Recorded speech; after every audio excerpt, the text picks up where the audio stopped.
Shalom, selamat sore.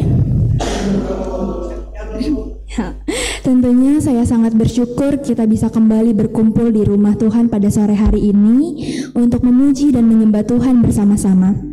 Sebelum kita memuji dan menyembah Tuhan, saya mengundang kita semua untuk bersaat teduh. Mari kita siapkan hati kita, pikiran kita. Kita sadari bahwa Tuhan hadir dan rindu menjumpai kita pribadi lepas pribadi. Saat teduh dimulai.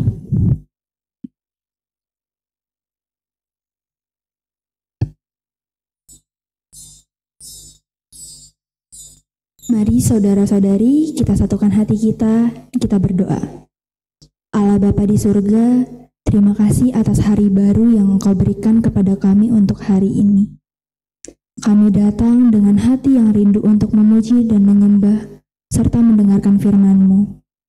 Kuduskan ibadah ini Bapa, hadirlah di tengah kami, pimpin setiap bagian dari ibadah ini, agar nama-Mu yang dipermuliakan. Dalam nama Tuhan Yesus kami berdoa dan mengucap syukur. Amin. Ibadah ini berlangsung atas pertolongan Tuhan Allah, pencipta langit dan bumi, yang kasih setianya tetap untuk selama-lamanya. Amin. Shalom semuanya. Kalau masih kurang semangat, aku mau coba sekali lagi, tapi harus lebih semangat ya. Shalom teman-teman semuanya. Puji Tuhan. Coba dong aku mau teman-teman semua sapa kanan kirinya sambil bilang, kamu keren banget hari ini. Kamu keren banget. Haleluya. Hari ini kita berkumpul dan diingatkan kembali bahwa sejak awal mula Tuhan adalah Sang Penyedia dalam hidup kita. Dia adalah sumber kekuatan, pengharapan, dan pemeliharaan di dalam hidup kita. Mari saya undang untuk kita sama-sama berdiri dan memuji serta memuliakan nama Tuhan dengan menyanyikan lagu Allah Sumber Kuatku.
Puji Tuhan, saudara-saudari yang terkasih, dipersilakan untuk duduk kembali dan tetap tenang di dalam hadirat Tuhan.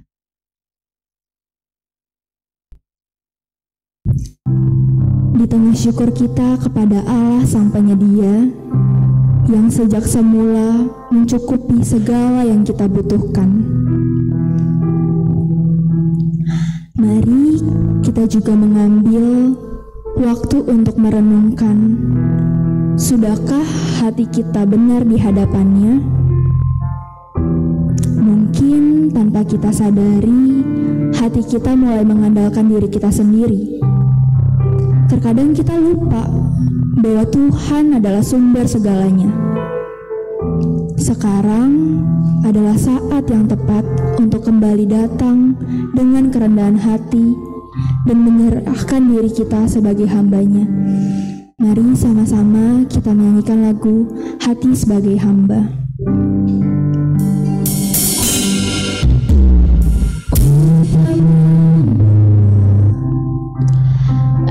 Apapun juga saat ku datang ke dunia, Ku tinggal semua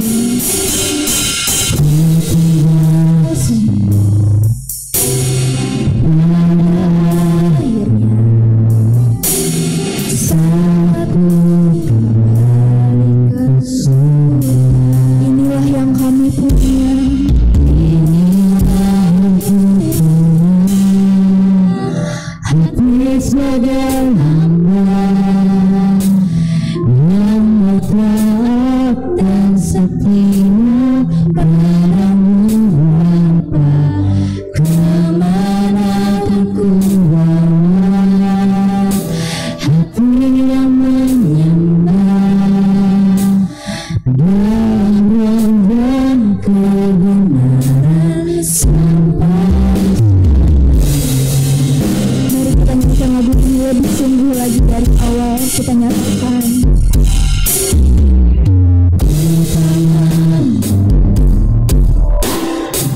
Apapun juga saat ku datang ke dunia, kami tinggal semua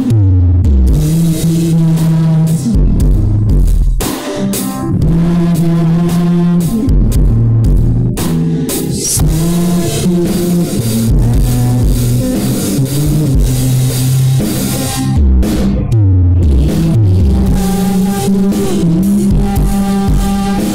hati sebagai hamba yang taat dan setia padamu Bapa. Aku bawa hati yang menyembah dalam dan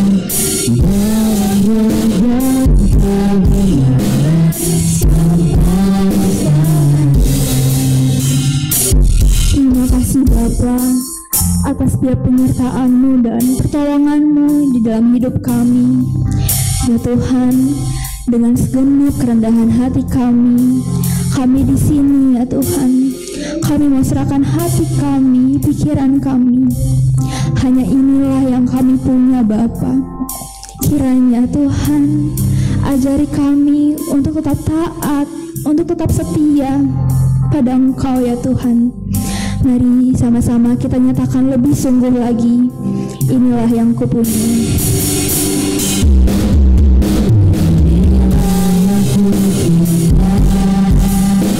Hati sebagai hamba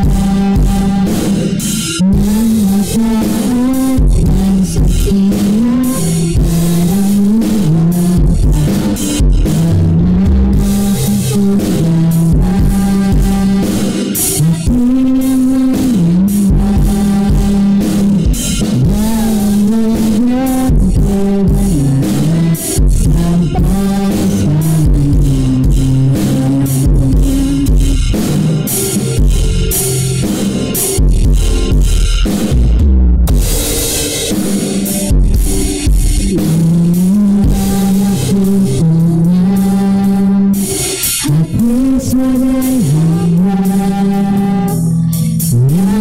taat dan setia padamu Bapa. Betul berat hati yang menyembah dalam roda kebenaran sampai zaman. Dalam rangkaian kebenaran,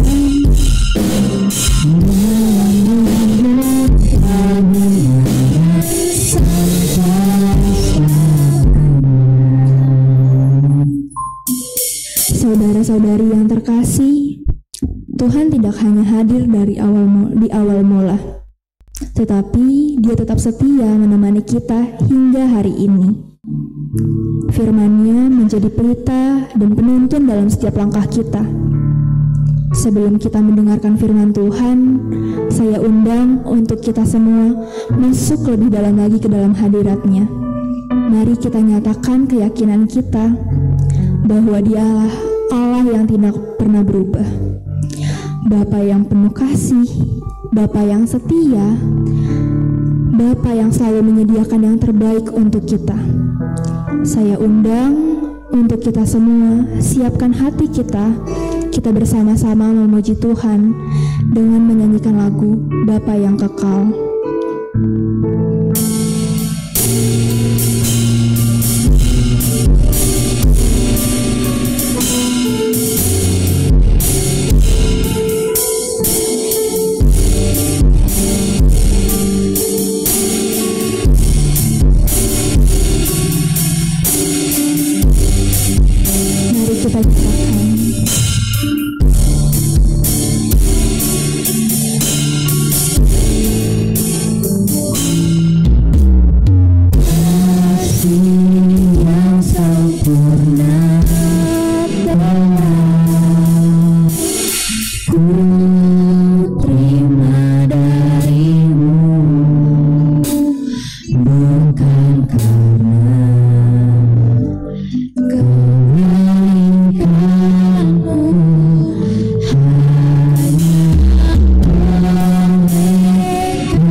Mari kita nyatakan.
mencariku mendapatkan, ku ketuk pintumu dan kau bukakan.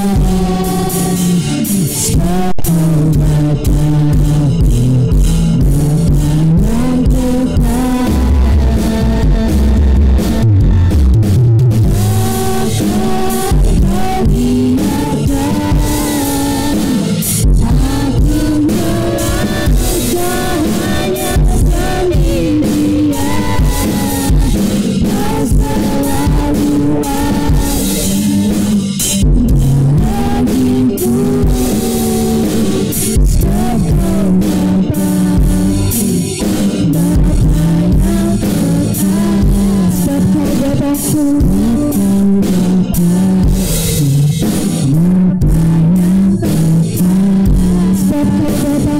Bapa yang kekal.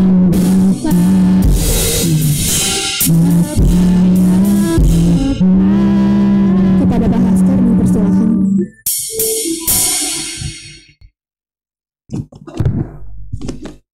Bapak Ibu, mari kita tunduk kepala menghadap Tuhan. Kita berdoa.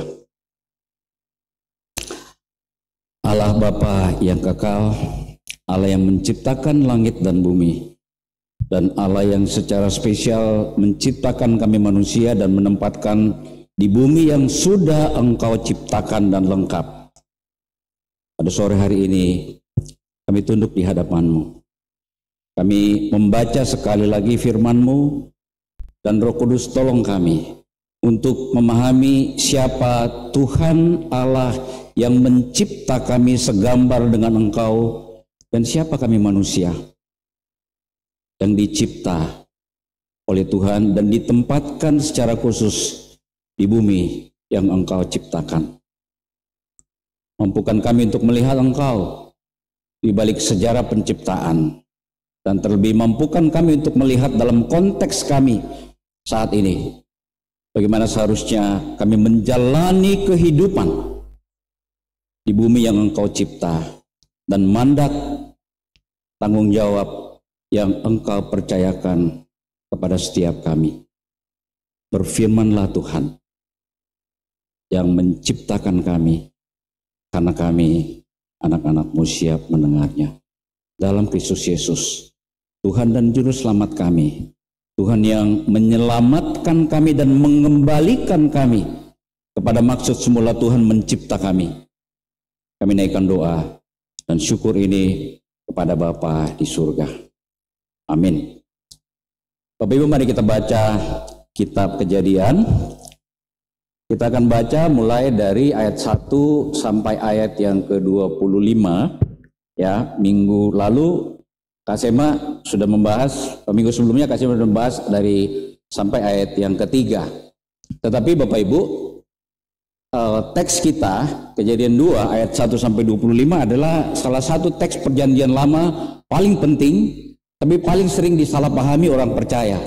Sehingga tidak semua orang menjalani kehidupan di tengah dunia pada saat ini berdasarkan mandat, berdasarkan tujuan Allah menciptakan setiap kita. Saya akan membaca ayat yang ganjil, Bapak Ibu mengikutinya dengan membaca ayat yang genap. Kejadian pasal yang kedua, ayat pertama sampai ayat yang ke-25. Demikianlah diselesaikan langit dan bumi serta segala isinya.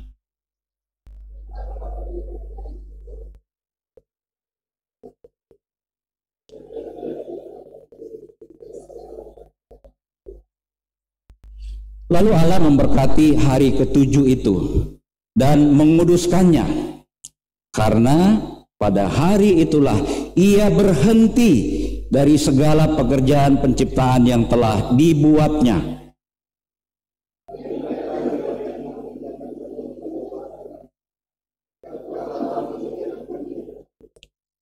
Belum ada semak apapun di bumi, belum timbul tumbuh-tumbuhan apapun di padang, sebab Tuhan Allah belum menurunkan hujan ke bumi, dan belum ada manusia untuk mengerjakan tanah.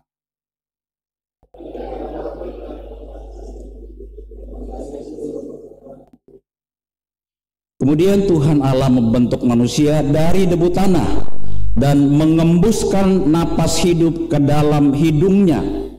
Demikianlah manusia itu menjadi makhluk hidup.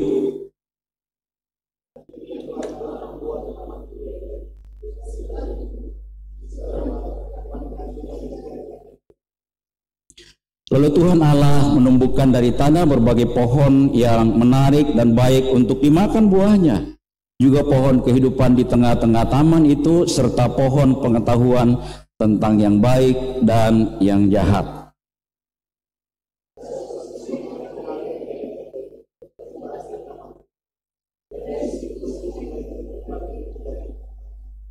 Yang pertama bernama Pison. Sungai ini mengelilingi seluruh tanah Hawilah di mana ada emas.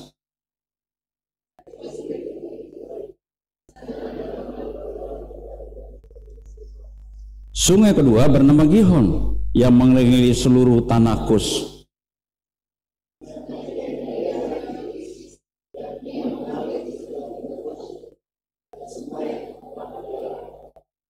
Tuhan Allah mengambil manusia itu dan menempatkannya di Taman Eden untuk mengerjakan dan memelihara taman itu.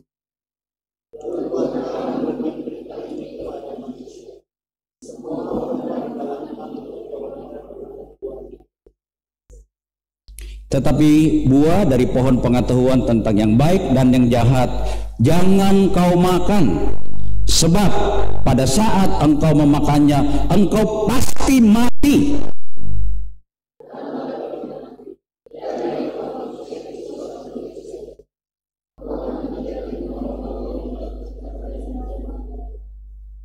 Lalu Tuhan Allah membentuk dari tanah segala binatang liar dan segala burung di udara. Semuanya dibawa kepada manusia itu untuk melihat bagaimana ia menamainya. Sama seperti nama yang diberikan manusia itu kepada setiap makhluk hidup, begitulah namanya.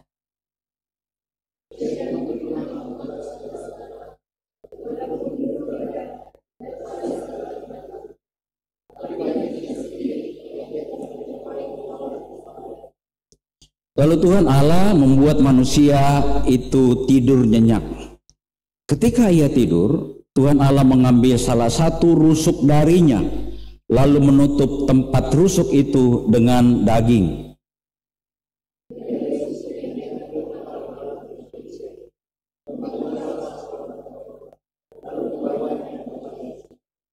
Lalu berkatalah manusia itu, inilah dia, tulang dari tulangku dan daging dari dagingku.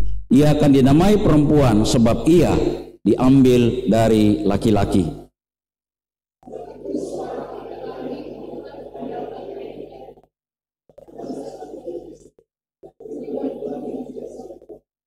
Mereka keduanya telanjang, manusia itu dan istrinya, tetapi mereka tidak malu.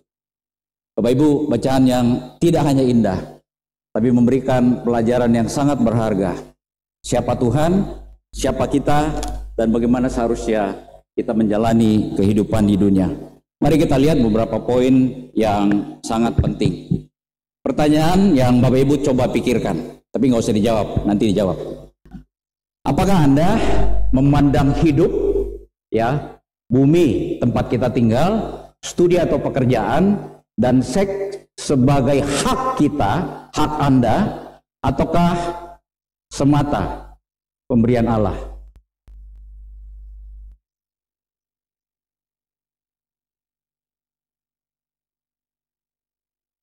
Ya, kita lanjut. Nah, dari teks ini ada beberapa poin yang ingin kita lihat. Minggu yang sebelumnya Kak Sema sudah sampaikan, tetapi ada kaitan yang sangat erat antara teks kita ayat 4 sampai ayat 25 dengan teks yang disampaikan oleh Kak Sema dari ayat 1 sampai 3. Nah, saya bagi menjadi 5 bagian. Ini seperti kuliah, tetapi mau tidak mau harus begitu karena diminta mengupas semuanya. Yang pertama adalah kita akan melihat Allah yang memberi istirahat. Yang kedua, ada perubahan. Tuhan Allah, perubahan nama Allah yang memberikan hidup. Yang ketiga, Tuhan Allah yang memberikan bumi. Yang keempat, Tuhan Allah yang memberikan pekerjaan. Dan yang kelima, Tuhan Allah yang memberikan seks. Kita lihat ya, mengapa ada nama Allah yang berbeda dari Kejadian pasal 1 sampai 31, bahkan sampai Kejadian pasal 2 ayat 1 sampai 3.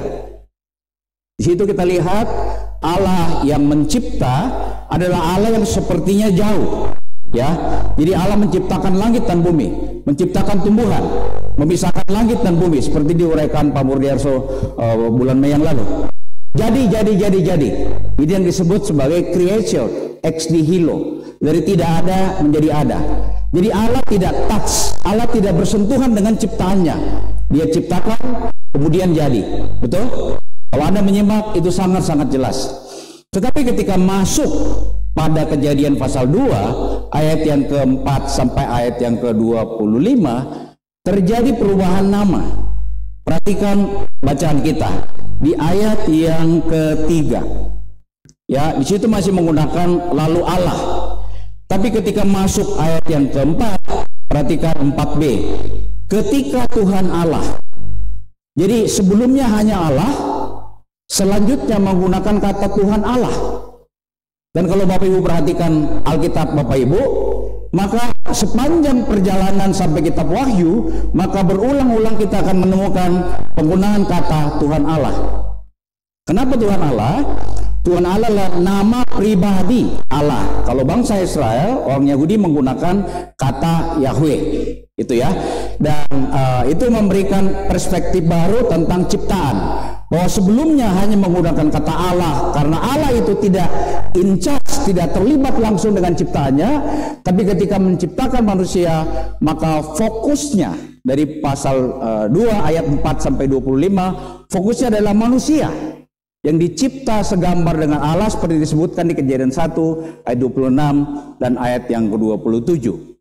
Nah, kenapa menggunakan kata yang bersifat pribadi dengan Allah? Karena fokusnya pada manusia, dan yang kedua, manusia yang dicipta segambar dengan Allah diharapkan, diminta untuk memiliki persekutuan dengan Allah, mengenal Allah.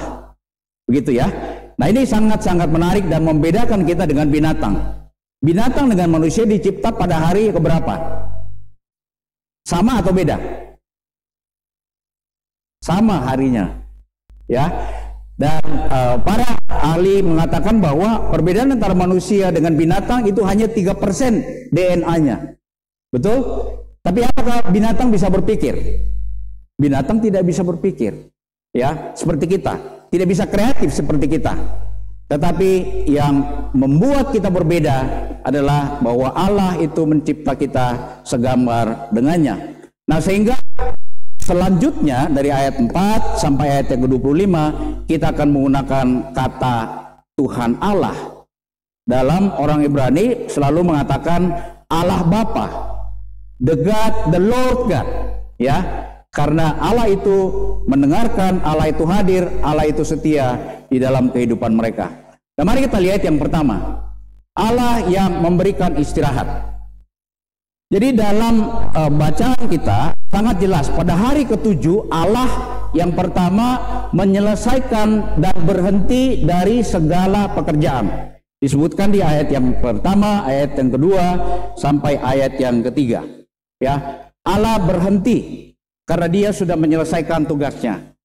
Dan di ayat yang selanjutnya, di situ dikatakan Allah memberkati dan Allah menguduskan hari yang ke-7. Karena pada hari itu Allah berhenti.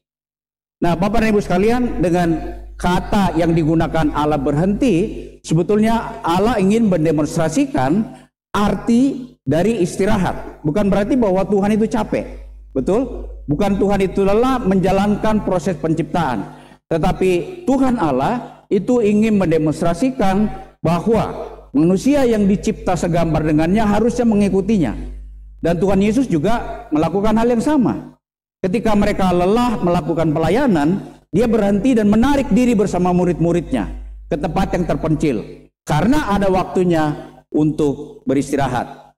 Dan di ayat yang ketiga itu dikatakan berhenti dan menguduskan hari yang ke-7. Bapak dan Ibu sekalian, yang sering kita dengar Tuhan memberkati itu adalah manusia, tumbuhan, binatang. Di sepanjang Alkitab kita hanya melihat bahwa Tuhan Allah memberkati hari itu hanya pada Kejadian pasal kedua ayat yang ketiga. Kenapa Tuhan memberkati dan menguduskan hari yang ketujuh? Karena hari itu dikhususkan. Ketika dikhususkan, maka harusnya tidak boleh ada kegiatan yang melanggar atau tidak sesuai dengan tujuan pengudusan tersebut. Dan inilah salah tafsir yang dipegang oleh ahli Taurat. Tidak boleh kalau ada sapi jatuh ke dalam sumur, tidak boleh diangkat. Betul? Tidak boleh panen dan seterusnya. Sementara bukan itu maksudnya. Kalau sesuatu itu dikuduskan bagi Tuhan, maka sesuatu itu harus terlibat di dalam proses yang dikehendaki Tuhan. Di sini adalah bagaimana manusia itu menghormati hari Sabat dan berhenti melakukan tugas pekerjaannya. Bapak Ibu, seringkali kita melanggar ini karena kita menganggap bahwa hari Minggu itu hari biasa saja. Sunday is another day. Betul? Kalau tidak selesai hari Sabtu, Senin sampai Sabtu, maka ada hari Minggu lain yang kita bisa bekerja. Sementara di dalam Alkitab juga dikatakan bahwa di dalam Keluaran pasal 20 ayat 8, kuduskanlah hari Sabat. Betul? Jadi kuduskan hari Sabat itu sudah dimulai sejak penciptaan. Dan di dalam kitab Keluaran itu ditegaskan, kuduskanlah hari Sabat. Ini yang sering kita lupakan dalam hidup kita. Nah, harus stop dari kegiatan-kegiatan yang sebetulnya bisa kita kerjakan pada hari yang lain. Nah, bagaimana kita mengingatnya?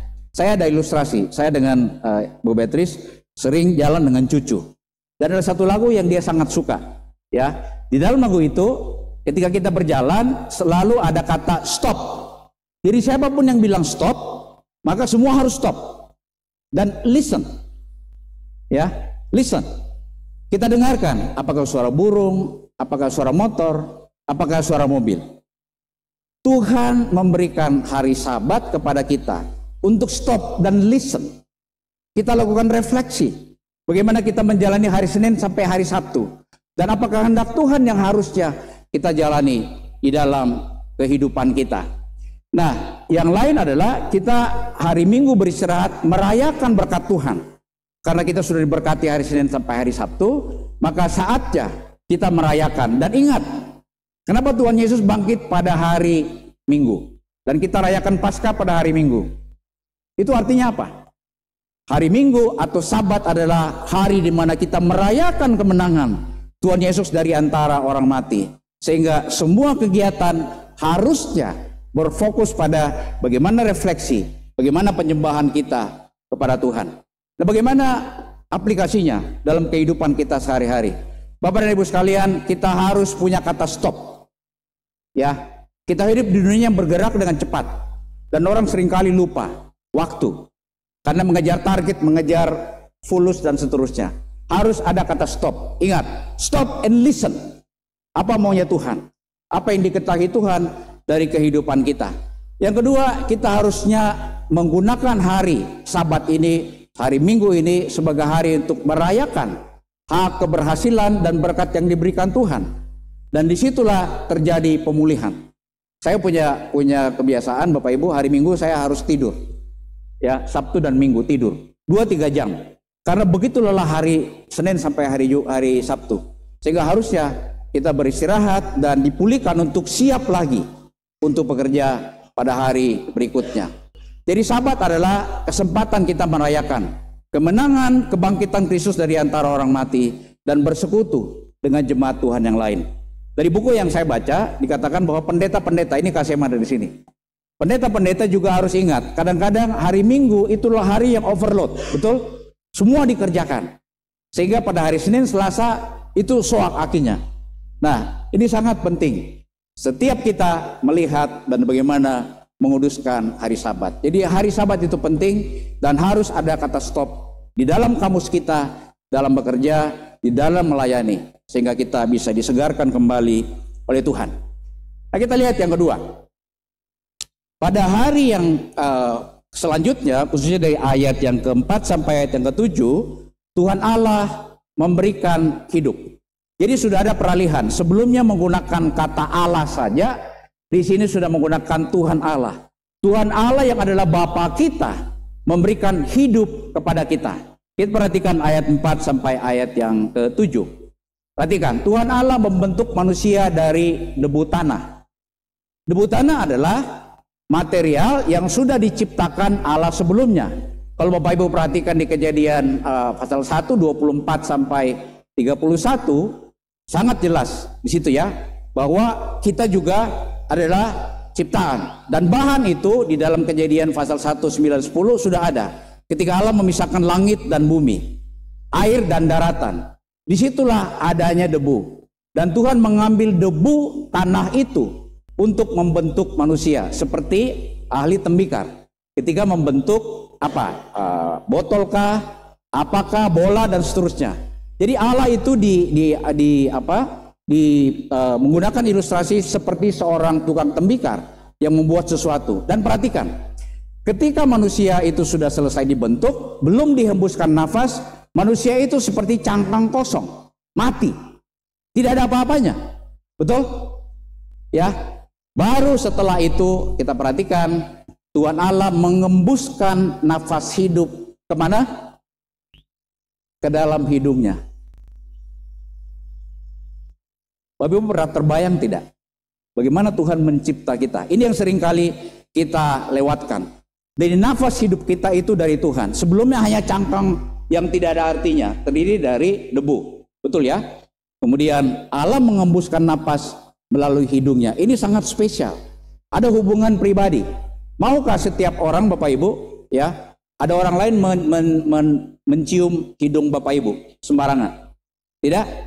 Ada daerah tertentu di Indonesia Timur, kalau salaman tuh hidung ketemu, betul?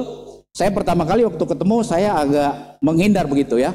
Tapi mereka bilang, Pak, itu adalah adat kami. Ketika kita adalah saudara atau bagian dari mereka, maka hidung ketemu. Nah, ini Tuhan bukan hanya hidung yang ketemu, tapi Tuhan menghembuskan napas hidup ke dalam manusia yang dicipta. Dan disinilah kita bisa memahami bahwa kenapa ada peralihan dari Allah saja menjadi Tuhan Allah.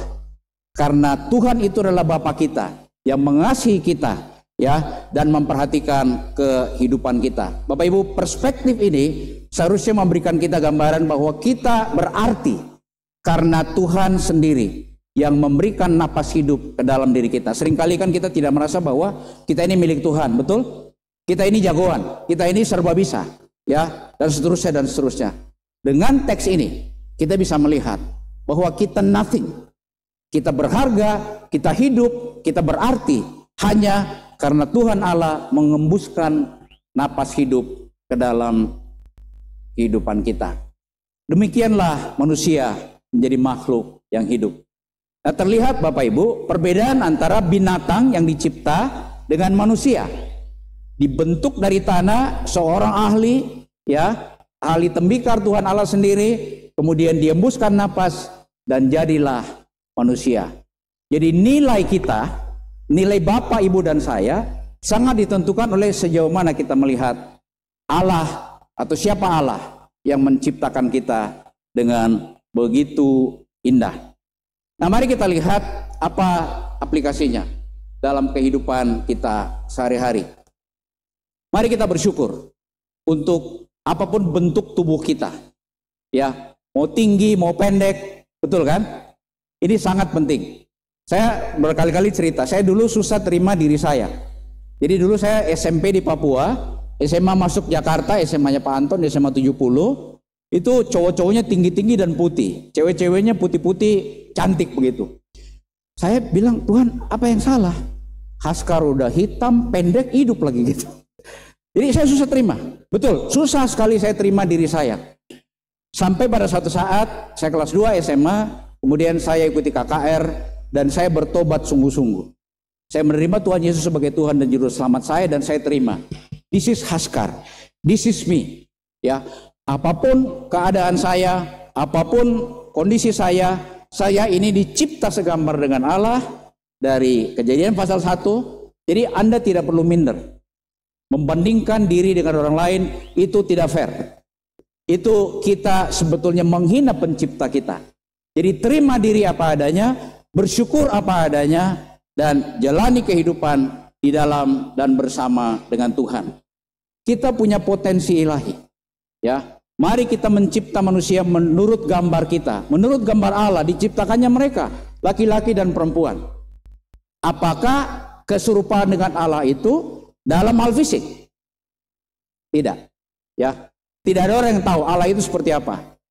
Keserupaan dengan Allah, keserupaan Anda dan saya dengan Allah atau Tuhan Allah kita adalah keserupaan dalam hal karakter, dalam hal potensi ilahi. Bagaimana kita mengasihi, betul? Bagaimana kita mengampuni, bagaimana karakter kita yang seharusnya mudah mengampuni, mau menolong, membantu orang lain, itu karakter yang ditanamkan Tuhan dalam diri kita. Sehingga ketika kita berbicara bagaimana bertumbuh secara rohani, maka setiap orang harusnya mengevaluasi karakternya. Bagaimana betul-betul menampilkan karakter ilahi segambar dengan Allah di dalam kehidupan kita sehari-hari. Jadi hargai hidup kita, hargai siapapun dan bagaimanapun kondisi kita, karena kita begitu berharga di hadapan Tuhan. Hidup kita berharga karena kita diberikan nafas hidup oleh Tuhan. Itu yang pertama. Tuhan Allah memberi hidup kepada kita. Kita lihat yang ketiga. Tuhan Allah yang memberikan bumi. Dalam konteks kita pada saat ini, Bapak Ibu kalau nonton TV, ya sekarang sedang marak bagaimana Raja Ampat, gitu ya. Dan ada banyak daerah lain di Indonesia yang rusak karena kemauan manusia yang semena-mena mengelola sumber daya alam. Tapi ketika kita memperhatikan teks kita, Kejadian pasal 2 ayat 4 sampai 6, kemudian ayat yang ke-8 sampai 11, di situ sangat jelas ya. Kita perhatikan misalnya dari ayat yang ke-5, di situ dikatakan belum ada semak apapun di bumi, belum timbul tumbuh-tumbuhan apapun di padang. Belum dan belum. Kenapa? Karena Tuhan sendiri belum menurunkan hujan. Betul? Jadi sumber kehidupan di bumi ini sebetulnya berasal dari Tuhan. Ini yang sering kita lupakan. Kita seolah-olah bahwa ini sudah otomatis. Ya hujan akan turun, akan membasahi bumi, tanaman akan dihasilkan dan seterusnya. Tapi dari teks ini sangat jelas bahwa Tuhanlah penentu kehidupan di bumi ini. Nah kita perhatikan, Tuhan Allah membuat taman di Eden. Kita perhatikan di ayat yang ke-8. Di situ dikatakan Tuhan Allah membuat taman di Eden di sebelah timur. Dan disitulah ditempatkan manusia. Nah, Bapak dan Ibu sekalian, Taman Eden itu sebetulnya representasi dari bumi. Jadi, Taman Eden mewakili bumi. Di situ Tuhan menghadirkan segala sesuatunya. Dan kemanapun Bapak Ibu pergi di belahan bumi di dunia ini, kita akan melihat dan menyaksikan bagaimana lengkapnya, bagaimana suburnya, bagaimana berhasilnya pertanian, perkebunan, ya, pertambangan dan seterusnya. Ketika Tuhan Allah ada di dalamnya atau dilibatkan di dalam proses tersebut. Nah, Tuhan Allah kemudian menyediakan segala sesuatu yang dibutuhkan. Pertama, kalau kita perhatikan, Tuhan Allah menyiapkan sumber daya. Di situ ada makanan, ya. Di situ ada penulis yang mengatakan menyiapkan kayu bakar, bahan bakar, betul. Dan ada sumber daya lain, ada buah, ada bunga, dan semua yang ada di Taman Eden sebetulnya untuk memenuhi kebutuhan manusia. Juga kita lihat ada sungai, ya, ada sungai yang mengalir di Taman Eden dan membasahi taman itu, kemudian bercabang 4.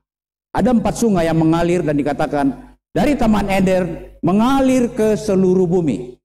Ini adalah representasi bahwa kehidupan itu bersumber dari Allah, dan Allah ingin bahwa bumi segenapnya itu mendapatkan aliran air dan aliran air kehidupan yang bersumber dari Allah sendiri.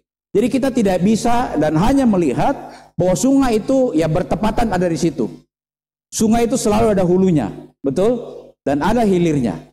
Ketika hulunya macet, hulunya ditebang hutannya, tidak ada air yang mengalir, disitulah disaster terjadi. Sehingga setiap kita harusnya melihat dan menjalani kehidupan bagaimana sumber daya yang ada di sungai itu dari hulu itu bisa mengalir ke hilir untuk memberikan air kehidupan. Representasi ini harusnya menolong kita. Karena di dalam perjanjian lama kita lihat bahwa ada sungai yang mengalir dari bait Allah. Dan dari bait Allah itulah harusnya berkat Tuhan mengalir ke seluruh pelosok bumi. Dan representasi itu harusnya terjadi di dalam kehidupan kita ketika kita menerima air hidup. Ibadah ini memberikan air hidup kepada kita. Dan setelah itu kita menyebar masuk ke dalam kehidupan kita masing-masing. Apakah orang di kantor kita, di rumah kita mengalami air kehidupan yang kita cicipi pada saat ini di tempat ibadah? Itu pertanyaan yang setiap kita harus jawab. Ketika kita beribadah kepada Tuhan, kita menerima air hidup dari Tuhan, dari firman-Nya. Dan bagaimana kita membawa itu, mengalirkan itu bagi kehidupan di mana Tuhan tempatkan kita. Ada sumber daya lain, yaitu ada emas.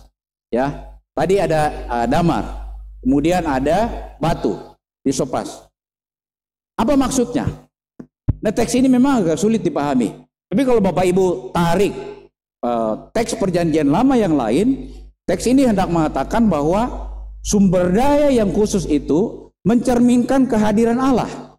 Dan itulah sebabnya para imam Ibrani, orang Yahudi, itu menggunakan efod itu. Dan itu menggunakan batu dan seterusnya.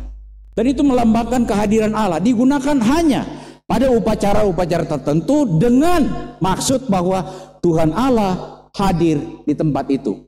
Jadi representasi bumi yang diberikan oleh Tuhan kepada kita adalah sumber daya yang diberikan, ada aliran air kehidupan yang harusnya dibagikan, dan ada Tuhan yang hadir di dalamnya. This is powerful. Yang sering terjadi adalah Bapak dan Ibu sekalian, bumi tempat kita tinggal, bumi tempat kita ditempatkan oleh Tuhan itu rusak. Saya sangat bersyukur bulan lingkungan tadi kemarin ya, kita bersih-bersih. Itu luar biasa. Luar biasa. Nah, waktu kita mau bersihkan jalan ke atas, kemudian diberitahu, Pak, besok Minggu Pak Wali akan datang. Saya bilang, kalau Pak Wali akan datang, harusnya kita bersihkan. Jangan tunggu Pak Wali datang baru kita bersihkan. Nanti Pak Wali bilang begini, ini orang Bogor Baru, orang GKI sembrono, kotor sekali jalannya, kan gitu kan? Kenapa kita nggak bersihkan? Pertanyaannya adalah, kalau Tuhan pemilik bumi dan mencipta Bapak Ibu dan saya segambar dengannya datang, dan dia lihat GKI Bogor Baru kotornya minta ampun, apa kata Tuhan? Siapa ketua majelis jemaatnya? Siapa anggota jemaatnya? Kita tidak bertanggung jawab. Betul? Bapak dan Ibu sekalian, ini sangat penting. Ya, mari bagaimana aplikasinya? Ini saya ambil foto yang dikirim Pak Taufik. Yang di atas adalah bapak-bapak, opa-oma ngepel di bawah, nyuci di bawah sehingga bersih. Jadi kebersihan di bawah itu tidak terjadi begitu saja. Simsalabim jadi. Itu ada orang yang mau peras keringat terus bersih di bawahnya. Jalan ke atas, itu ada orang yang membersihkan. Tidak terjadi begitu saja. Mudah-mudahan ini mencerminkan Bapak Ibu dan teman-teman yang belum ikut, lihat bahwa kita semua harus menyingsingkan lengan baju. Turun tangan langsung. Karena kita sengaja ditempatkan oleh Tuhan dengan maksud khusus untuk menjaga, untuk memelihara bumi yang diberikan ya. Jadi kita perlu menjaga fungsi itu supaya tetap lestari. Ada air kehidupan yang mengalir ya, dan seterusnya dan seterusnya. Ini yang ketiga, Tuhan Allah yang memberikan bumi. Kita lihat yang keempat. Oh, ini yang keempat ya, Tuhan Allah yang memberikan pekerjaan. Jadi tadi yang pertama, Allah memberikan istirahat. Yang kedua, Tuhan Allah memberikan hidup. Tuhan Allah memberikan bumi. Yang ketiga, Tuhan Allah memberikan pekerjaan. Kita lihat pekerjaan ya, dari ayat yang 5b, 8b, dan juga ayat yang ke-15 dan 17. Ini sangat penting bagi kita yang sudah bekerja atau saat ini sedang kuliah, kita perhatikan. Ayat 5b. Dan belum ada manusia untuk mengerjakannya. Jadi bumi sudah diciptakan oleh Tuhan, lengkap, tetapi belum ada manusia yang mengerjakan, sehingga belum ada apa-apa, belum ada hasil. Ya, perhatikan 8b. 8b, di sanalah ia menempatkan manusia yang dibentuknya.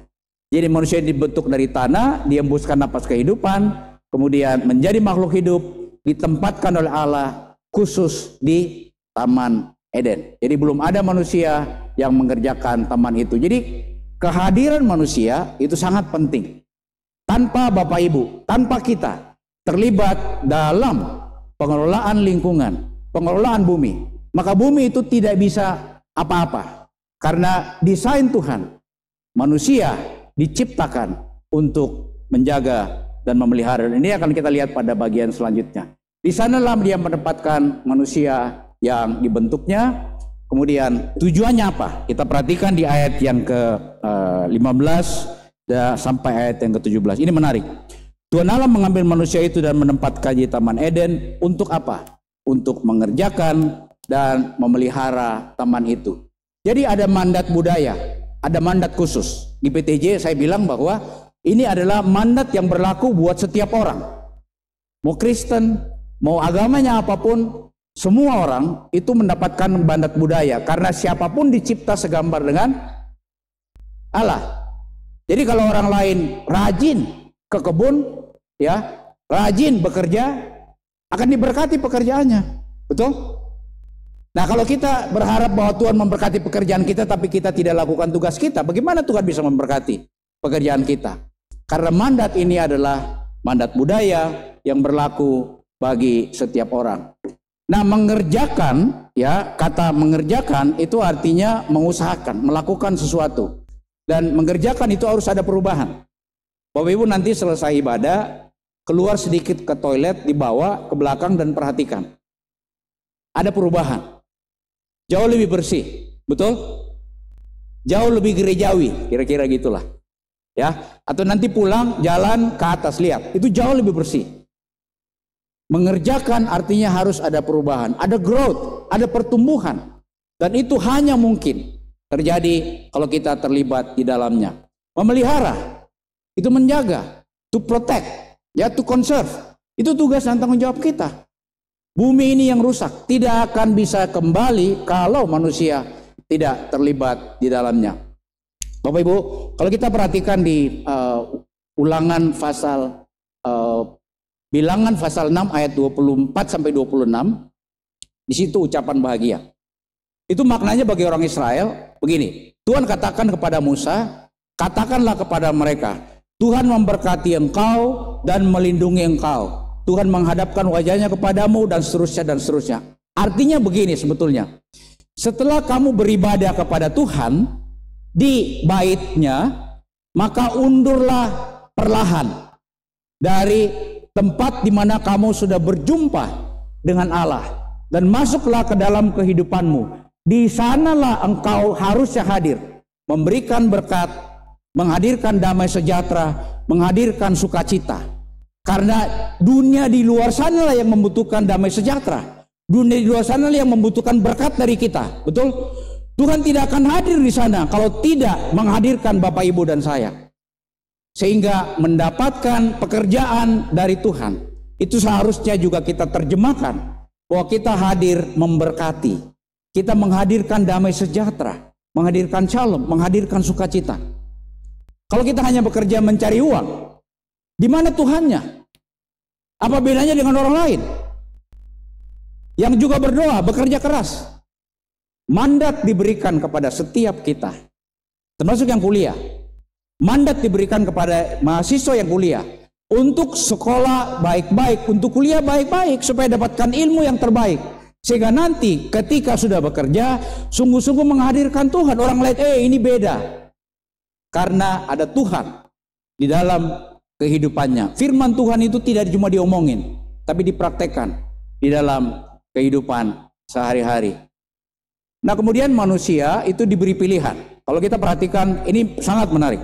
Di dalam ayat yang ke-16 ayat sampai 17, Tuhan Allah memerintahkan kepada manusia, buah dari pohon dalam taman ini boleh kau makan dengan bebas, tapi buah dan seterusnya. Tuhan Allah memberikan kemauan bebas, free will, kepada setiap orang. Tapi dengan catatan, kalau kau makan buah pengetahuan yang baik dan jahat itu, apa katanya? Pasti kau mati. Nah, di dalam Kejadian 3 yang minggu depan Bapak Ibu akan dengarkan, iblis putar. Dia tidak gunakan pasti kau mati, tapi dia menggunakan kata akan mati. Jadi diberi ruang untuk memanipulasi orang bahwa bukan pasti mati, tapi akan mati. Dan disinilah pilihan itu diberikan kepada setiap kita. Kalau Bapak Ibu merencanakan sesuatu di luar rencana dan konsep Allah, maka Bapak Ibu harus bersedia menanggung konsekuensinya. Ya. Nah, di dalam diskusi di kelompok KTB misalnya, atau juga di kantor, kita diskusi, apa prioritas Anda atau stakeholder nomor 1 Anda siapa? Ya. Tidak banyak yang langsung menjawab Tuhan. Yang muncul pertama adalah orang tua, pacar, pekerjaan, dan seterusnya. Memang napas hidup diberikan oleh pacar. Napas hidup diberikan oleh orang tua. Ya betul, orang tua yang melahirkan. Begitu. Tapi napas hidup dari Tuhan kan. Jadi sebetulnya stakeholder nomor 1, pemangku kepentingan nomor 1 dalam hidup anak-anak Tuhan adalah Tuhan Allah. Baru urutannya, kalau suami istri ya istrinya dulu atau suaminya dulu. Dan seterusnya dan seterusnya. Ini tidak bisa dibalik. Ya. Nah sehingga kalau Bapak dan Ibu sekalian, kita sungguh-sungguh ingin menjadikan pekerjaan kita memuliakan Tuhan, maka jadikan dia stakeholder Anda nomor 1. Bijaksana kita butuhkan dari Tuhan. Konsekuensi pasti mati. Itu terjadi karena kita seringkali bijak sini atau bijak saya. Kita mengambil keputusan berdasarkan insting kita atau preferensi kita. Maunya apa? Tanpa kita bertanya dahulu kepada Tuhan. Bapak Ibu, turunnya Roh Kudus menegur saya. Dan setelah itu, setiap saya mau melakukan sesuatu, saya selalu mengatakan, Roh Kudus tolong saya. Seringkali saya lupa. Seolah-olah saya bisa melakukan semua. Pekerjaan di kantor, udah hafal di luar kepala. Kalau ini pasti jawabannya begini. Ya.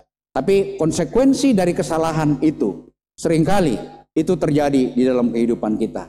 Sehingga seharusnya, tadi sebelum saya berdiri, Roh Kudus tolong saya. Apapun yang kita lakukan, harusnya kita bergantung pada Tuhan. Karena Roh Kudus dijanjikan untuk tinggal di hati dan hidup kita. Dan berjalan bersama kita menghadapi tantangan pekerjaan yang tidak mudah. Yang terakhir. Oh ini aplikasinya, relevansinya. Jadi kita ditempatkan di bumi dengan tugas dan tanggung jawab khusus. Sehingga Bapak dan Ibu sekalian perlu kita menggumuli apa panggilan Tuhan yang ada pada kita masing-masing. Saya mau buka satu rahasia. Ada pamur ya, ada pamur di sini.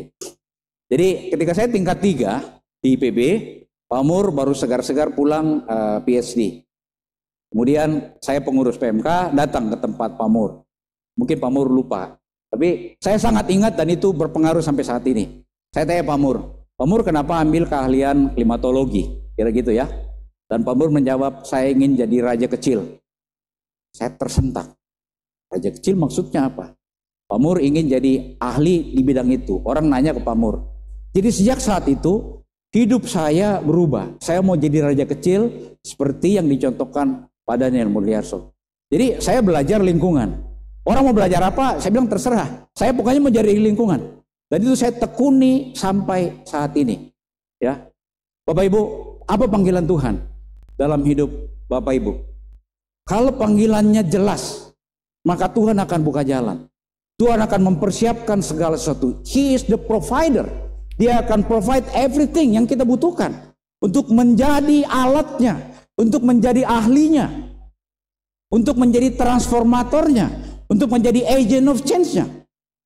Dan Bapak Ibu perhatikan, mereka yang sungguh-sungguh menemukan apa maunya Tuhan, apa panggilan Tuhan dalam kehidupannya, dimanapun orang itu berada, ada transformasi terjadi. Ada banyak orang mendapatkan berkat. Ya, ada orang yang tidak suka, betul Pak Mur ya. Ada tidak semua orang suka Pak Mur, tidak orang semua suka dengan Askar. Tidak orang suka dengan kita. Tapi ketika kita mau setia berjalan di dalam panggilan Tuhan, maka disitulah panggilan Tuhan memberikan mandat budaya kepada setiap kita. Kita jalani dan Tuhan akan bekerja dengan caranya untuk namanya dipermuliakan. Mau jadi apapun, mau jadi orang yang kerja di rumah, atau saya mencoba menjadi pemanen buah sawit yang naik motor itu, atau mahasiswa di kampus, selama panggilan Anda jelas, selama panggilan kita jelas, ya, mau jadi apa? Percaya, Tuhan akan menjadikan kehendaknya terjadi dalam kehidupan Bapak Ibu. Yang kelima, Tuhan Allah yang memberikan seks. Nah, ini jawaban yang tadi.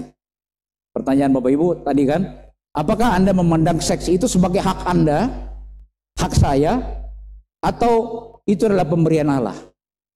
Jawabannya, Tuhan Allah yang memberikan seks.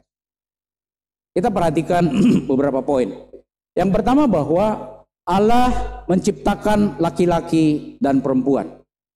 Jadi Allah yang berinisiatif menciptakan laki-laki dan perempuan. Kalau kita perhatikan teksnya KSEMA di Kejadian 1:31, setelah Tuhan menciptakan manusia, Tuhan mengatakan apa? Sungguh amat baik, betul? Tapi setelah itu kok laki-laki sendiri? Sehingga muncullah kata, tidak baik kalau manusia itu seorang diri saja. Aku akan menciptakan, menghadirkan penolong yang apa? Yang sepadan. Nah, ini seringkali di kata sepadan ini oleh laki-laki tidak diperhatikan di stabiloid. Karena laki-laki ingin mendominasi. Betul? Dianggap hanya perempuan itu sebagai penolong. Sementara kalimat lengkapnya penolong yang sepadan. Tanpa perempuan, laki-laki tidak bisa apa-apa. Betul? Tapi tanpa laki-laki, perempuan juga tidak bisa apa-apa. Ini harus timbal balik kita melihatnya. Nah, Bapak Ibu, perempuan dibentuk dari tulang rusuk laki-laki. Maksudnya apa? Ini sangat penting, ya. Ada hubungan yang unik antara laki-laki dan perempuan karena diambil dari tulang rusuknya.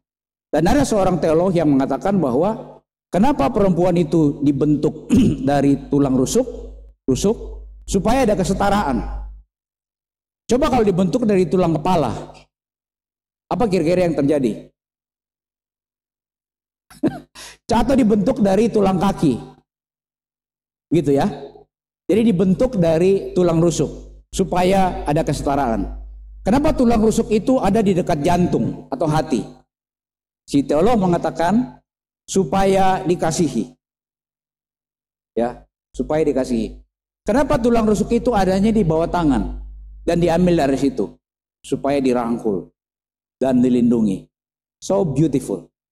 Jadi Bapak dan Ibu sekalian, perhatikan bahwa laki-laki dan perempuan dicipta oleh Tuhan dengan fungsi masing-masing yang berbeda, tapi pada dasarnya keduanya saling melengkapi. Nah, kemudian meninggalkan ayahnya dan ibunya dan menjadi satu daging. Ini sangat penting. Dalam pernikahan kelompok-kelompok tradisional, termasuk Toraja misalnya, tertentu karena saya orang Toraja, seringkali setelah menikah orang tua campur tangan, ikut campur, karena apalagi kalau tinggal sama-sama. Jadi urusan anak kita itu opa-oma yang ngurusin, opa-oma yang ambil keputusan. Nah, sehingga karena saya sudah hidup baru, ketika saya menikah dengan istri saya bilang ke orang tua saya, Papa Mama minta maaf, karena saya sudah menikah dan berdasarkan firman Tuhan, maka setelah saya menikah, saya dan istri saya, kami yang menentukan perjalanan kehidupan keluarga kami, termasuk anak-anak yang lahir di dalam pernikahan kami yang menentukan diajar seperti apa, makannya seperti apa, dan seterusnya dan seterusnya. Dan ternyata itu kembali ke kami ketika kami sudah punya cucu. Jadi kami berdua juga sepakat, kita tidak boleh mengintervensi keputusan yang ada di rumah anak-anak. Mau makan apa, sering tanya, Mama boleh tidak makan ini? Atau tanya sama anak saya, Bill, si Obi boleh makan ini tidak? boleh ini tidak, boleh ini tidak. Jadi itu sangat penting. Setelah berkeluarga, maka anak-anak, suami dan istri itu harus mandiri. Ya, ini sangat penting dan sangat alkitabiah. Kalau masih ada yang begitu, Anda harus berani mengatakan ayatnya ada. Ya, di Kejadian pasal yang kedua ayat yang ke-24. Sebab itu seorang laki-laki akan meninggalkan ayahnya dan ibunya dan bersatu dengan istrinya. Meninggalkan bukan berarti dilupain, betul ya? Tetap hormat, karena 10 perintah Tuhan kan, hormatilah ayahmu dan ibumu. Jadi ini sangat penting. Kemudian yang kedua, satu tubuh. Jadi seks itu diciptakan oleh Tuhan dengan perbedaan gender laki-laki dan perempuan hanya terjadi dan dinikmati di dalam pernikahan. Ini kuncinya. Ini sangat penting, ya. Dan yang lain yang perlu kita perhatikan adalah bahwa pernikahan Kristen harusnya memiliki tempat yang sangat tinggi, karena di dalam kitab Yeskel, Maleaki dikatakan kita seharusnya menghasilkan keturunan ilahi. Jadi anak-anak yang lahir di dalam keluarga Kristen harusnya kita doakan, kita didik sedemikian rupa sehingga keturunan ilahi ini selanjutnya akan meneruskan tongkat estafet pemuridan. Jadi kalau Anda yang mau menikah, doakan pasangan Anda betul-betul dari Tuhan. Jangan asal laki-laki dan jangan asal perempuan. Betul? Jangan asal ganteng dan jangan asal cantik. Tanya Tuhan dulu, apakah pilihan ini adalah pilihan Tuhan? Karena pada akhirnya keluarga Kristen itu harus hadir mendemonstrasikan nilai-nilai kerajaan Allah, ya. Dan anak-anak yang lahir, kalau diberkati Tuhan, adalah anak-anak yang memuliakan Tuhan karena mereka adalah keturunan ilahi. Nah, jadi kita syukuri bahwa ada laki-laki dan perempuan. Gender hanya dua. Tidak ada atau. Hanya laki dan perempuan. Laki-laki yang muda, Anda harus hati-hati. Godaan di internet sangat tinggi. Menarik Anda untuk keluar dari ciptaan Tuhan, untuk mengingkari bahwa Anda dicipta sebagai laki-laki. Hati-hati, perempuan sama. Ada godaan begitu banyak. Kita harusnya berdiri di depan untuk mengatakan bahwa gender hanya dua dan harusnya itu betul-betul dipatuhi sampai kematian, sampai Tuhan memanggil kita kembali kepada debu. Ya. Yang lain adalah Bapak dan Ibu sekalian, kita perlu di dalam perjalanan kehidupan kita bahwa seks itu sangat-sangat penting dan dihormati. Hanya terjadi dan hanya terjadi di dalam kehidupan berkeluarga. Ada suami istri yang mandiri, kemudian bagaimana menikmati seks dan seterusnya, itu hanya ada dan terjadi di dalam keluarga. Dengan demikian Bapak dan Ibu sekalian, dari teks kita Kejadian pasal 2 ayat 1 sampai ayat yang ke-25. Kira-kira ini adalah gift buat Bapak Ibu sekalian, buat kita semua. Tuhan Allah berhenti memberkati dan menguduskan hari ke-7 hari Sabat. Teladani Tuhan yang sudah berinisiatif dan taat. Stop bekerja kalau pekerjaan itu bisa Bapak Ibu kerjakan pada hari yang lain. Jangan jadikan hari Minggu hari lain, karena hari Minggu adalah hari yang kudus, tempat di mana kita memuji Tuhan, merayakan kebangkitan Kristus, dan memberikan pemulihan kepada tubuh kita untuk bisa melanjutkan pekerjaan dan pelayanan kita. Tuhan Allah sudah dan akan terus memberikan, menyediakan hidup, menyediakan bumi, menyediakan pekerjaan, menyediakan seks bagi kita. Bagaimana kita mewujudkan kehendak Tuhan, tujuan Tuhan di dalam kehidupan sehari-hari, itu sangat penting. Karena kita dicipta segambar dengan Tuhan. Apapun yang kita lakukan harusnya mencerminkan karakter Tuhan, potensi ilahi di dalam kehidupan kita. Nah, kalau ditanya versi terbaik dicipta segambar dengan Allah itu seperti apa? Dari Perjanjian Baru kita lihat versi terbaik murid Kristus adalah manusia baru. Sudah lahir baru. menjadikan Yesus sebagai Tuhan dan Juru Selamat dalam setiap aspek hidupnya, bertumbuh makin dewasa secara rohani, dan menjadi murid yang memuridkan orang lain untuk melanjutkan estafet penginjilan sampai Kristus datang kembali. Tuhan Yesus.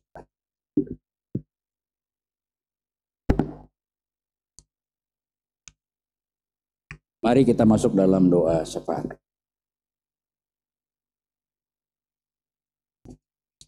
Kami bersyukur pada sore hari ini kami diberi kesempatan untuk membaca sekali lagi penciptaan di mana Tuhan secara khusus fokus pada manusia yang Tuhan berikan hidup, Tuhan berikan bumi tempat kami tinggal, Tuhan berikan pekerjaan, Tuhan berikan seks, tetapi Tuhan juga memberi contoh bahwa pada hari ke-7 setelah Tuhan menciptakan segala sesuatunya, Tuhan memberkati, Tuhan menguduskan, dan Tuhan beristirahat.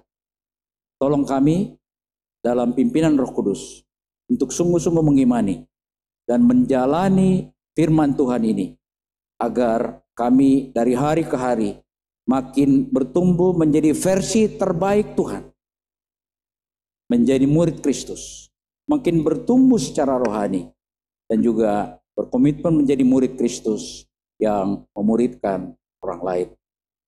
Kami dalam syafaat ini berdoa untuk Pak Gideon. Kami bersyukur untuk berbagai kemajuan yang sudah dicapai saat ini.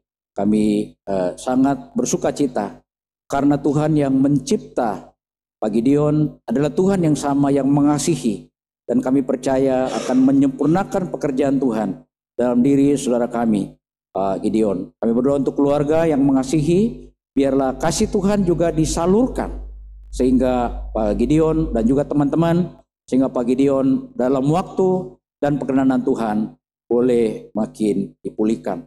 Kami berdoa untuk kesehatan keluarga kami masing-masing. Kami tahu bahwa tantangan menjalani kehidupan di musim yang berubah ini, ada banyak orang yang tersakit, ada jenis-jenis penyakit baru yang berkembang. Tapi kami tahu ketika kami menjadi milik Tuhan, menjaga tubuh kami yang dicipta segambar dengan Tuhan, maka Tuhan juga akan melakukan bagian Tuhan untuk menolong kami tetap sehat di dalam menjalani kehidupan kami sehari-hari. Kami berdoa untuk teman-teman kami yang masih kuliah. Kalau Tuhan mengirim mereka ke Bogor, mendalami pendidikan khusus, itu adalah proses Tuhan mempersiapkan mereka untuk terlibat menjalankan misi Tuhan pada waktu yang akan datang. Untuk itu Tuhan berkati pekerjaan mereka, berkati studi mereka, berkati keluarga, kebutuhan untuk studi, dan mereka yang saat ini sedang persiapan UAS dan UKOM, biarlah Tuhan juga menolong, memberikan konsentrasi, memberikan daya tahan, memberikan daya juang yang tinggi, sehingga teman-teman kami tidak hanya mendapatkan hasil yang terbaik, tapi mendapatkan ilmu yang nantinya dibutuhkan untuk menjalankan mandat budaya yang Tuhan percayakan kepada setiap kami. Untuk teman-teman yang mengikuti seleksi, memasuki pekerjaan baik di BUMN maupun calon pegawai negeri sipil, kami juga berdoa, kalau Tuhan berkenan, maka Tuhan pasti membuka jalan. Tapi Tuhan juga menolong setiap kami dan teman-teman yang sedang melamar untuk sungguh-sungguh menggumuli dan bertanya kepada Tuhan, apakah ini kehendak Tuhan? Bagaimana Tuhan akan menggunakan setiap kami dengan talenta yang Tuhan karuniakan untuk digunakan. Tuhan bekerjalah dengan cara Tuhan, sehingga teman-teman kami yang sudah melamar boleh sungguh-sungguh mendapatkan tempat kerja yang pada akhirnya akan menjadi tempat untuk bermisi. Kami berdoa bagi mereka yang sudah mendapatkan pekerjaan. Bersyukur untuk pekerjaan yang sudah ada maupun yang sudah bekerja pada saat ini. Tuhan berkati mereka melalui firman Tuhan yang kami dengarkan pada hari ini. Kami mau menggunakan tempat kerja kami sebagai ladang misi. Kami ingin mendemonstrasikan bahwa kami dicipta segambar dengan Tuhan, dengan mandat khusus dari Tuhan untuk memberikan pekerjaan terbaik sehingga nama Tuhan dipermuliakan.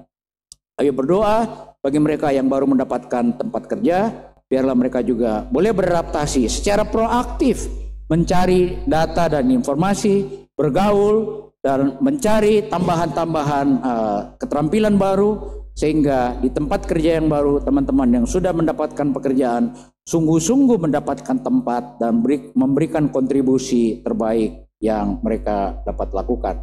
Kami berdoa untuk teman-teman yang sedang mencari pasangan hidup. Kami baru membahas bahwa manusia dicipta laki-laki dan perempuan dan seks hanya terjadi di dalam pernikahan. Untuk itu biarlah anak-anak kami yang sedang mencari pasangan hidup, Tuhan tunjukkan dengan cara Tuhan. Dan mampukan teman-teman, anak-anak kami boleh sungguh-sungguh melihat hanya kepada Tuhan, agar Tuhan sendiri yang menunjukkan pasangan yang seimbang, penolong yang sepadan bagi mereka. Untuk abang yang sedang menjalani pendidikan militer, agar pelantikan di Bandung berjalan lancar. Kami tahu bahwa ini juga kehendak Tuhan, Tuhan terlibat di sana. Bapa di surga, kami berdoa dari doa yang lahir dari hati kami masing-masing. Tuhan tilik, Tuhan dengarkan. Telinga Tuhan tidak kurang lebar, tangan Tuhan tidak kurang panjang untuk terulur. Karena kami tahu kalau kami seperti bangsa Israel menyapa Tuhan sebagai Allah Bapa, maka Allah Bapa di surga, lihat, tilik, dan dengarkan doa kami yang terdalam. Karena kami berharap sepenuhnya hanya kepada Tuhan. Inilah syafaat kami Tuhan. Dengarkan dan jawablah sesuai dengan kehendak. Di dalam Kristus Yesus, Tuhan dan Juru Selamat kami berdoa. Amin.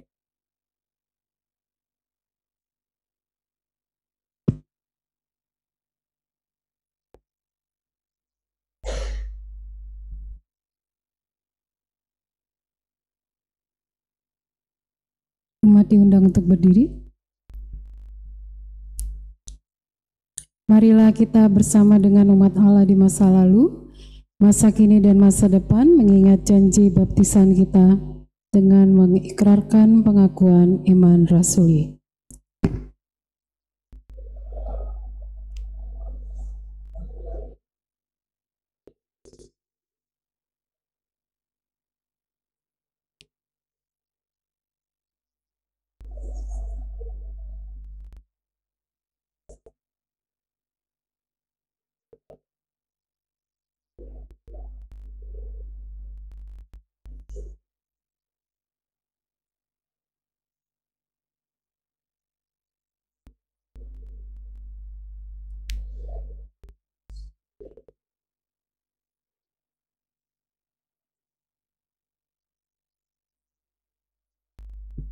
Silakan duduk kembali.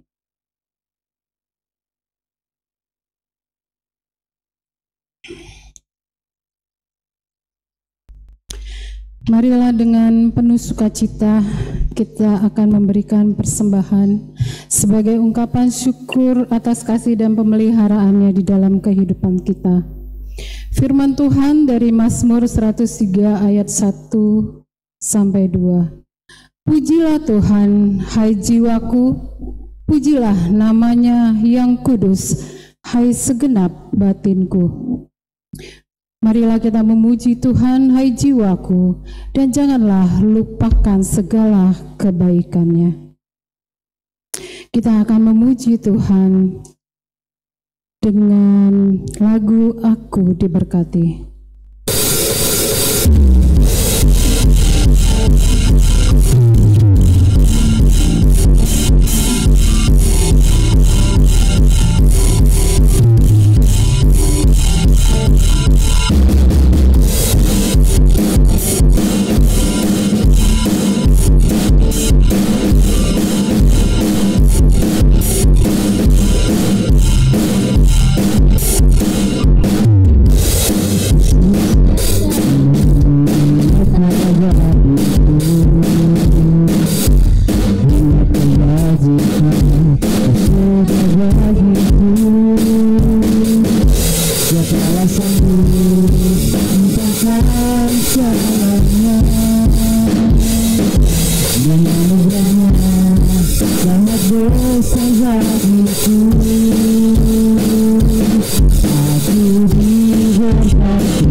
kita bawa persembahan kita di dalam doa. Ya Bapa kami yang baik, kami bersyukur atas segala berkat yang telah Engkau berikan. Engkau masih memberi kami nafas kehidupan dan kesempatan untuk merasakan kenyaman dan indahnya persekutuan dengan seluruh umat-Mu. Bersama dengan seluruh umat, kami bawa persembahan ke hadapan hadirat-Mu. Kiranya persembahan ini dapat berguna bagi pekerjaan yang memuliakan nama-Mu. Dalam nama Tuhan Yesus kami berdoa. Amin.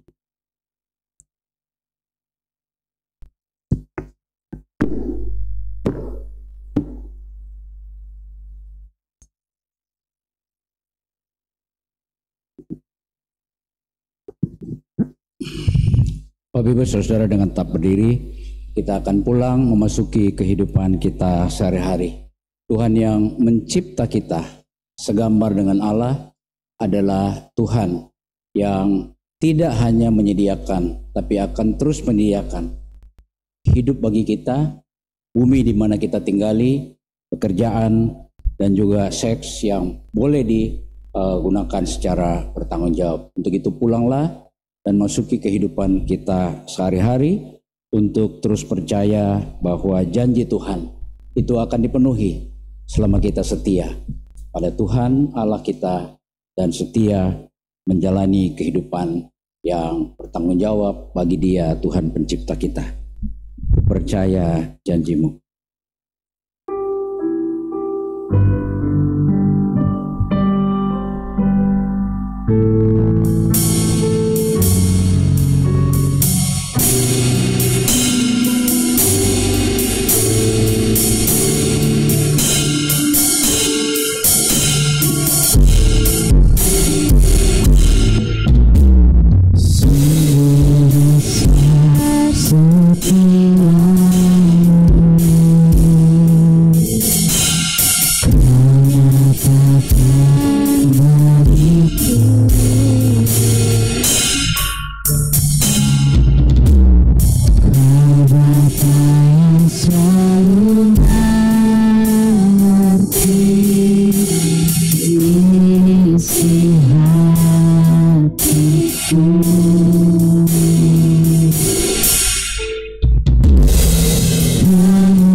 Bapak Ibu saudara-saudara yang terkasih, undurlah dari tempat ini.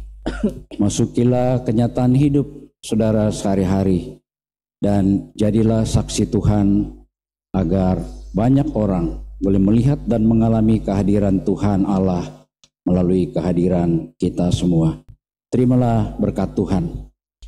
Tuhan memberkati kita dan melindungi kita. Tuhan menyinari kita dengan wajah-Nya dan memberi kita kasih karunia. Tuhan menghadapkan wajah-Nya kepada kita dan memberi kita damai sejahtera. Haleluya.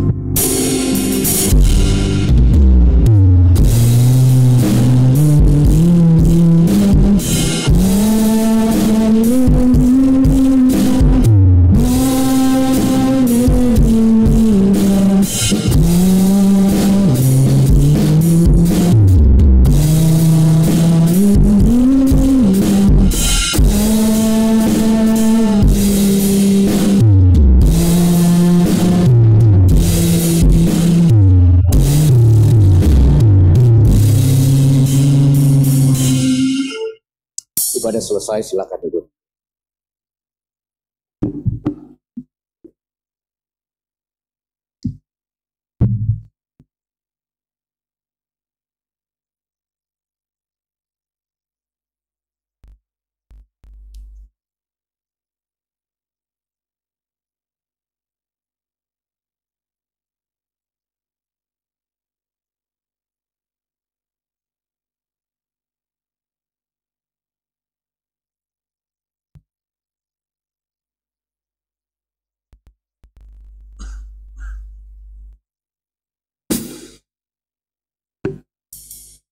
Oke, selamat sore semuanya.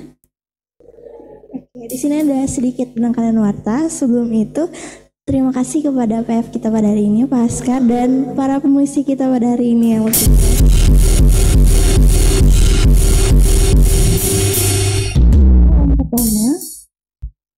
itu ada seminar bulan lingkungan yang akan dilaksanakan pada Minggu 22 Juni 2025 jam 11 siang setelah ibadah pertama oleh Bapak Daniel Mudiarso di ruang ibadah ini.